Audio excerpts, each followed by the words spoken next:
Hello, everybody. Thank you for assisting to this talk.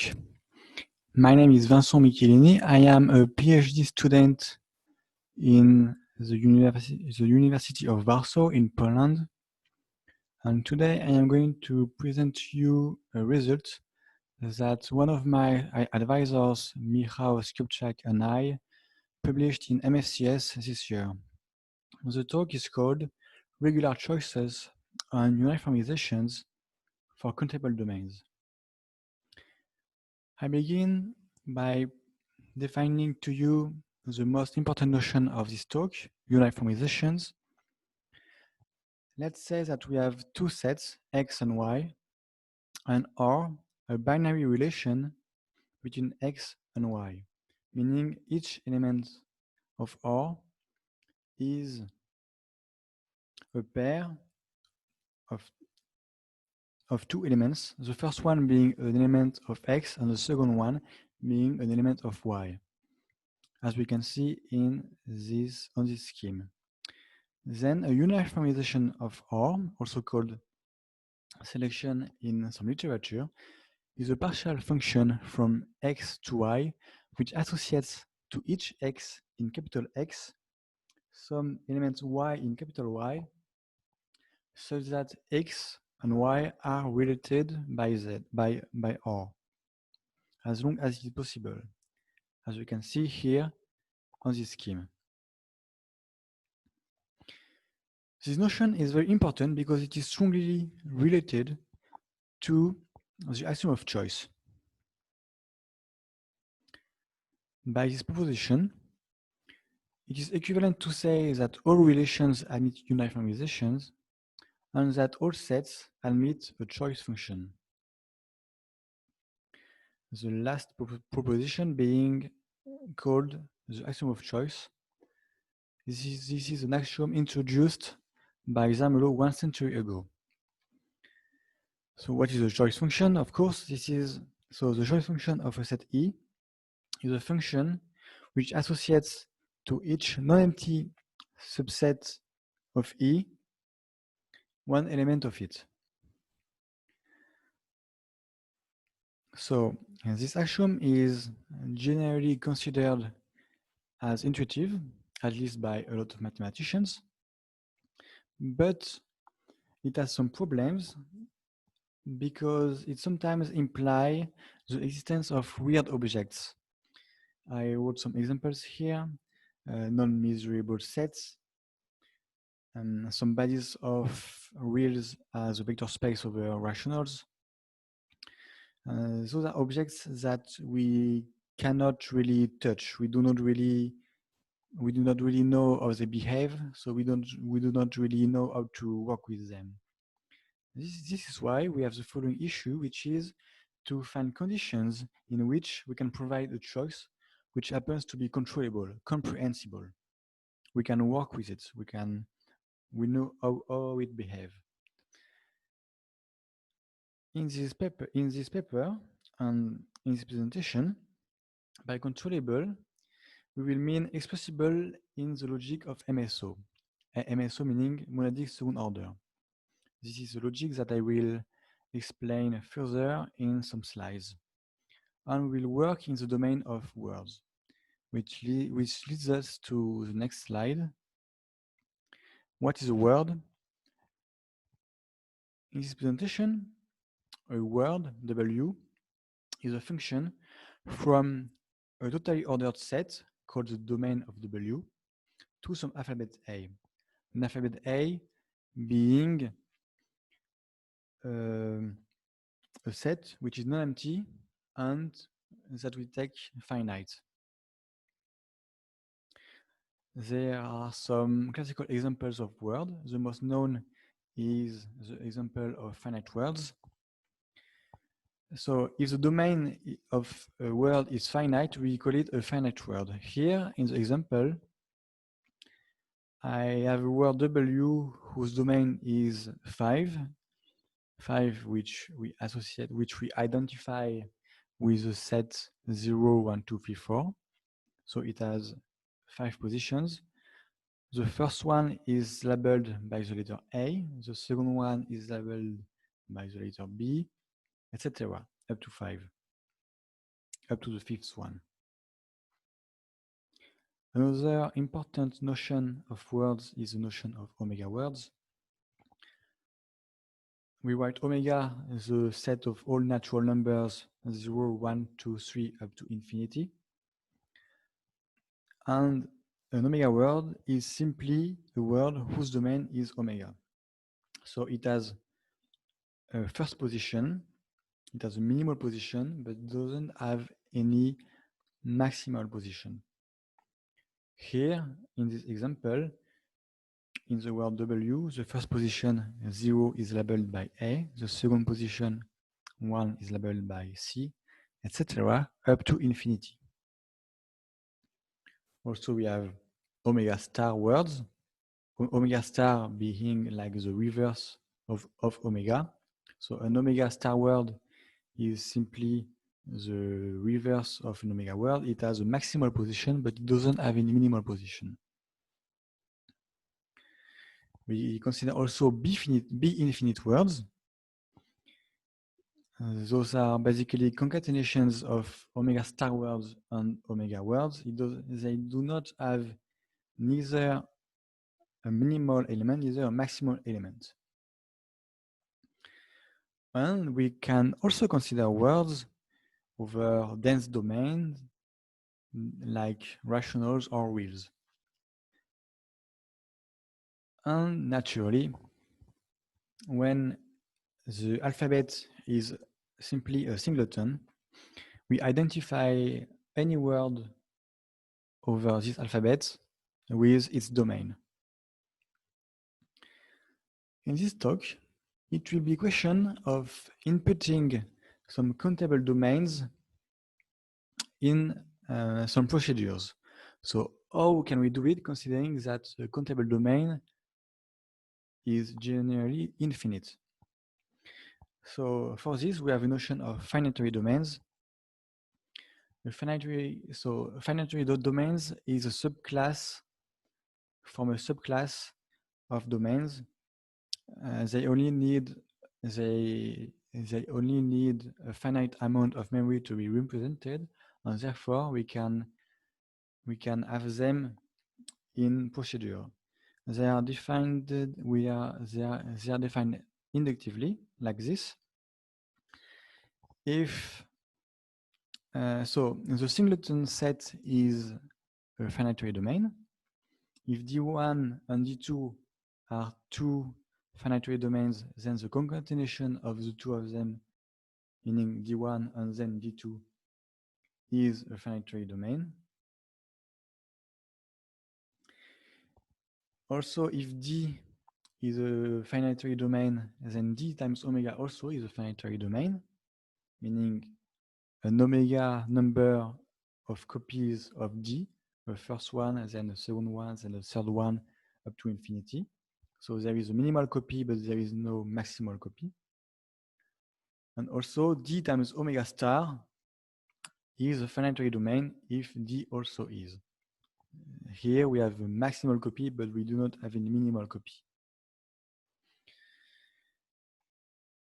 So you may remark that using only singleton sets and these three operations, we only construct scattered sets, meaning sets which do not have any dense subsets.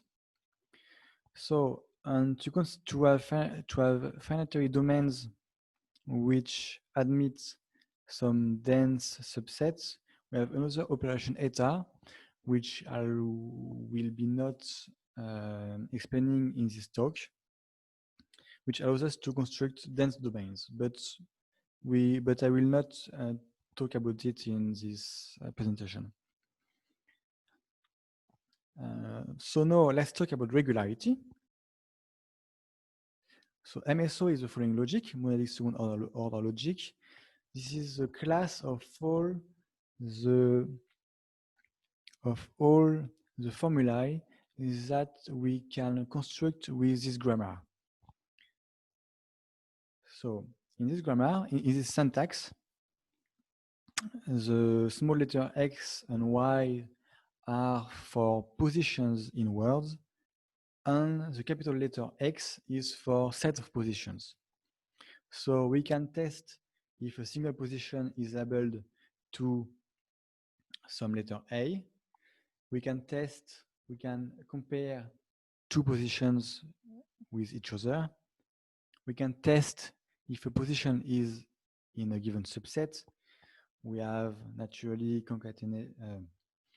conjunction, disjunction, negation, and we have quantifiers. We have first order quantifiers, meaning quantifiers over positions of words, and we have quantifiers over sets of positions, meaning second order quantifiers. Given a domain and given a formula, we can consider the set of words over this domain D which satisfies the formula, and we obtain the language of phi. And naturally, we have the definition of the notion of regularity. A language of word is regular if and only if, by definition, it is expressible by some formula. Now, we want to define a notion of regular relations, and for this, we need some identification. We can remark that each word over some domain D over a product alphabet A times B, which we write here AB between parentheses, it can be seen as a pair of two words. One word being over A, and the second word being over the alphabet B. The two words having the same domain D. Here is an example. On the left, I have an omega word over the product alphabet capital A, capital B. Capital A being the alphabet with two letters AB, and capital B being an alphabet with three letters 0, 1, 2. And I identify it with a pair of two omega words. The first one with letter AB, and the second one with letters 0, 1, 2. Naturally, considering this identification, we can also identify languages over product alphabets with relations, and naturally we can talk about regular binary relations. And now I can give you the problem we are interested in, the regular uniformisation problem. It is the following. I am given a finitary countable domain D, and the question is the following: is it true that every regular relation admits a uniformisation which is also regular? In other words, for each formula phi, which is regular, is there another regular formula psi such that, so psi is included in phi in the following sense: if the words W with sigma satisfies psi, then it must satisfy phi. The projection of the two is the same, meaning that for all words over A, if there exists a word sigma such that the pair satisfies phi, then there is also a word sigma such that the pair satisfies phi.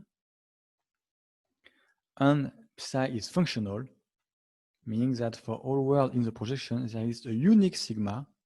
It has to be unique over B, such that the W with sigma satisfy psi. This question has already been studied for some decades, and there are some known results about finite words and omega words, which I present you now. Finite words verify the regular uniformisation property, meaning that for each relation which is regular between over finite words, there exists a uniformisation of it, which is also regular. And we can prove it using second-order quantifiers. The idea is to use them to choose, for all W in the projection, the lexicographically minimal candidates among all the words which are associated to W in the relation. There is a generalization of this result for omega words. Omega words also satisfy the regular uniformisation property. But you can see that the same technique does not apply because there is no sense to talk about the lexicographically minimal word sigma satisfying W sigma in R, because over omega, the lexicographic order is not well founded. But using Bucky automata, there is still a way of proving this result. And now, before stating the result of our paper, I would like to quickly get through the case of B infinite words by introducing a weaker problem, the regular choice problem. I am given here also a finitary domain D, and this time I wonder, is there a regular formula phi which represents a choice function for D, meaning that for all non-empty subset of D, there must exist a unique X such that D satisfy phi with capital X and X. And moreover, this little x has to be in capital X, meaning that phi makes a choice among all the candidates in capital X. It can be seen that this problem is weaker than the previous one, simply because it can be seen as an instance of uniformisation for a particular relation. And therefore, if D admits the regular uniformisation problem, the regular uniformisation property, it also admits a regular choice. And we have a small result which tells that the set of integers z does not satisfy the regular choice problem, and therefore neither the regular uniformisation problem. Because if you want to, so here is a scheme to have an ID y. If I want to select a particular position in Z, let's say that I have a formula which selects a particular position. If I decide to shift Z by 1, I obtain exactly the same set, but another position, meaning that the two configurations are isomorphic, and therefore the formula cannot distinguish the two positions. So if it accepts the first x, then it must accept the second one too, and therefore it cannot be a uniformisation. Now, here is the result of our paper. So we consider D a finitary domain. We claim that the following are equivalent. D admits a regular choice. D admits the regular uniformisation property, which could seem a bit counterintuitive because the second one seems harder than the first one, but they are actually equivalent. And there are some characterizations for them. The first one is that D does not admit any non-trivial automorphism. So an automorphism is a bijective function from D to D, which conserves the order. And by non-trivial, I mean which is not the identity function. In the previous slide with Z, a non-trivial automorphism was the successor function which associates to each element X the element X plus 1. And also, another equivalent property is that D does not admit any convex subset of the shape I times Z, I being non-empty, meaning a convex subset of this shape, Z copies of I, like this. So this is the result of the paper, and sometime after we realized that it was actually equivalent to a fifth point. Each element of D is expressible by an MSO formula, meaning that for each element X, I can construct some formula phi which is satisfied by X and only by X. And here is the sixth one. D admits a well-founded order which is expressible in MSO. And for this, I would like to thank the reviewer of our paper because he is the one who proposed it in the review. So if he is looking to this talk, he can contact me to be referenced in my PhD if he wants.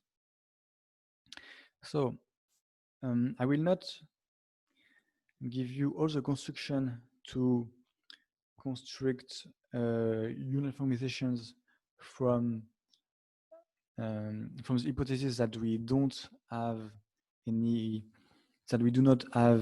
any non-trivial automorphism in a domain, but I will give some hints.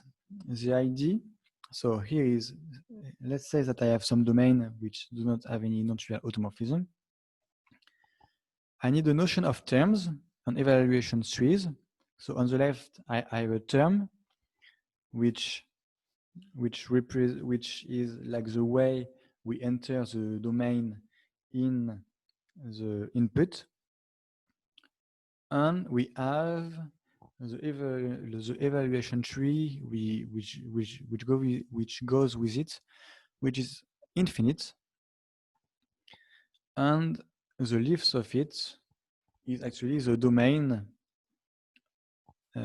which we are interested